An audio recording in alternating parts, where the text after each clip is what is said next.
many people consider you the most successful competitor on Alone.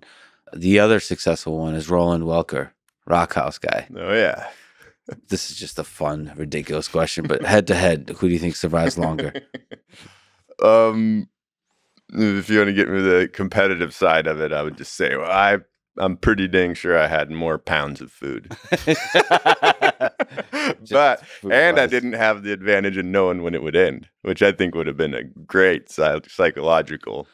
Oh, yeah. It would have made it really easy. Once I got the moose, I could have shot the moose and just not stressed. That would have been like and so that was a big difference between the seasons that I felt like, I felt like the psychology of season 7, they kind of messed up by doing a 100-day cap because for my own experience, that was the hardest part. But Roland's he's a beast. So for people who don't know, they put a 100-day cap on it. So it's whoever can survive 100 days for that season.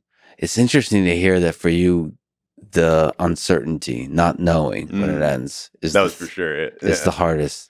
That's true. It's like you wake up every day. I didn't know how to ration my food. I didn't know if I was going to lose after 6 months and then it was all going to be for naught. I didn't know if it, there's so many unknowns. You don't know. Like I said, if I shot a moose and it was 100 days, done. If I shot a moose and you don't know, it's like, crap, I could still lose to somebody else, but it's going to be way in the future.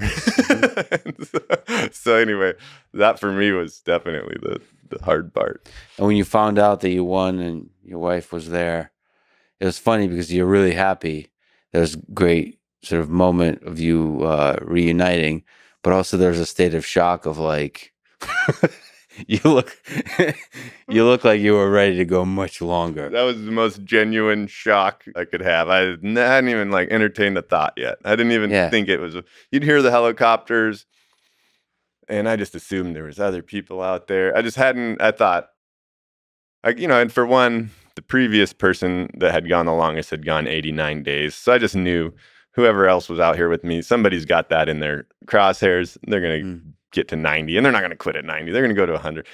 I just figured we can't start thinking about the end until a couple months from when it ended. So I was just shocked. And they tricked me pretty good. They know how to make you think you're not, that you're not. So they want you to do the surprise. Yeah, they want it to be a surprise. So you really weren't.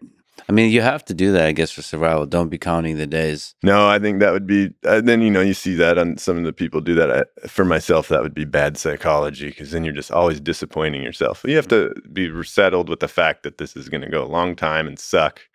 Once you come to peace with that, maybe you'll be pleasantly surprised, but you're not going to be constantly disappointed.